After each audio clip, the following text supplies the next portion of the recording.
Captain Marvel just came out, and it's huge for the Marvel Cinematic Universe, or the MCU. We got to see the origin of Captain Marvel, but the film did not just focus on her origin. This film was also somewhat of an origin story for Nick Fury. We were introduced to Fury in the very first MCU film back in 2008. Nick Fury, director of S.H.I.E.L.D. I'm here to talk to you about the Avenger Initiative. He's one of the OG MCU characters and is not going anywhere. He's making an appearance in the next Spider-Man movie. So nice to finally meet you, Spider-Man? And this means a lot, because after Avengers Endgame, most of the original cast is most likely done with the MCU for good. Samuel L. Jackson, however, is not. He is Fury. The Marvel Comics even changed him from being white to being black, resembling Jackson very much. In this video, I'm going to explain what happened to Fury's eye, the mystery that has been bugging us for years. Well done. So in the comics, Fury lost his eye because of two serious injuries sustained during the war. One was a grenade blast that began the slow deterioration of his sight in his left eye, and the other was a landmine accident. The Marvel Comics, however, are much different than the Marvel Cinematic Universe, and the films do not have the same explanation as the comics, so let's break the MCU version down. In the film, Nick Fury falls for a cat, who, looking at its collar, sees its name is Goose. Aren't you the cutest little thing? Aren't you cute? And what's your name, huh? Fury. What's cute? I'll be back. It turns out that this cat is no cat, and isn't even from Earth. It's actually a flurkin. The flurkin was introduced to the Marvel Comics fairly recently. In the comics, which is not canon with the MCU, Captain Marvel had a pet named Chewie. She thought it was a normal Earth cat and treated Chewie like a pet. One day, however, Rocket from the Guardians of the Galaxy saw it and immediately thought it was a flurkin, which he knew were dangerous. Rocket tried to kill Chewie, but Captain Marvel stopped him, saying that it was just a cat. Later, it turned out that Rocket was actually right, and they realized that Chewie was a flurkin after they found a dozen of her eggs. In the film, Goose is Chewie's counterpart, and he has all the abilities that Chewie had. They can open up pocket dimensions, and are said to be able to store entire universes within their mouths. Then they can keep it there for however long they want, or call it back at will. They're very smart and have the ability to know what everyone is saying. They also have tentacle protrusions, which is also in their mouths. These creatures are actually dying out, and in the comics, there are only 118 living specimens, so Chewie, or Goose, is very rare. In the films, Goose was brought to Earth by Lawson, or Mar-Vell, the Kree that posed as a human, and trained Carol and Maria in piloting. We see a flashback of Goose being affectionate toward Carol. Now, knowing all that, this takes us to Fury. In this film, Fury is much younger than what we're used to. They actually did a great job with his CGI. He looks a lot like the Pulp Fiction Samuel L. Jackson, which is just awesome.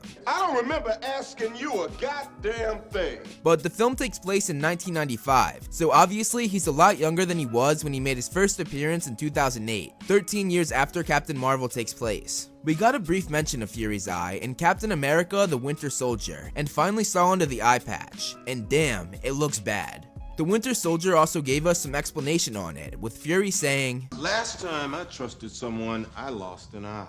This makes it sound like it was something bad, and that he was betrayed by a friend. And we know that Fury doesn't have many friends, so when I first saw this, I was like, oh, that's why he's so closed off. Someone fucked him over. So let's talk about the film and how Fury actually lost his eye. We find out in the movie that as a kid, he had a pet named Mr. Snoopers, something that made him affectionate for pets even years later. I think we can assume that Mr. Snoopers was a cat, judging by how Fury reacts to Goose. So in the film, they find this cat in the top secret location where the program Pegasus, the project they were looking for, was located. There they meet Goose, which makes sense because that's where its owner, Mar-Vell or Lawson, was, and Goose had stayed there for 6 years since she died. Carol does not remember Goose, but Goose clearly remembers her as he stows away on their ship as they make their escape, which is actually a really funny scene, seeing Goose slam up against the wall as the ship is moving super fast. Fury and Carol clearly see that this cat is loyal to them and wants to help them. They eventually take Goose with them on their final mission to the lab in space. When the Kree come on board, they carry Goose into the room where they surround Fury, Carol, and the others.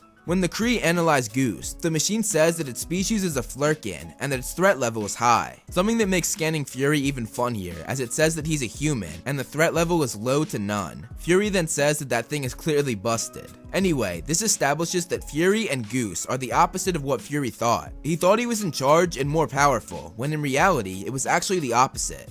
When Fury refuses to pick up the Tesseract, Goose shows his true form and spits out his tentacles to grab the Tesseract and store it in his mouth. This makes Fury terrified and makes him drop Goose right away. I also think it's really funny that the next shot is just Goose licking his paw like a normal cat, as if nothing just happened. Goose later saves Fury and the others by using its tentacles to take a bunch of the Kree out and swallow them. The next time they need Goose to do that same thing though, he does nothing. He angrily meows at Fury and goes over to the Kree, who is actually a Skrull, but Fury, not knowing that, says, "Damn it Goose, pick a side." Something that probably got Goose pretty mad, as he can understand everything that Fury's saying. Goose escapes with them, and when they finally get to safety, Fury talks to him like a cat and gets super close to his face. Goose then growls and scratches the hell out of his eye. Going back to the line from the Winter Soldier, Last time I trusted someone, I lost an eye.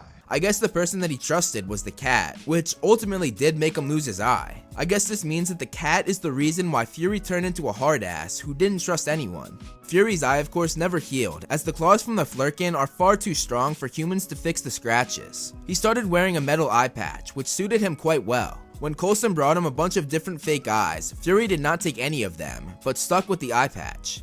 No one at S.H.I.E.L.D. knew what happened to his eye, but there was a rumor circulating that the Kree burned his eye out because he refused to give them the Tesseract, something much more badass than the comical way he actually lost it. When Coulson asked him if the rumor was true, he said he would neither confirm nor deny the facts of that story. In the second post-credit scene, we see that Fury actually kept Goose as a pet, which is interesting. We see him throw up the Tesseract on Fury's desk, almost like a fur ball. I think it's really funny the way that they did this. It was built up for 11 years on what happened to Fury's eye, only to find out that it was comically scratched out by a cat. I know a lot of people might be mad about this because it makes a joke of his character in the MCU, but I like it. I think it matched the tone of this film. This would not fly in Infinity War or in Endgame, but for Captain Marvel, it fit well.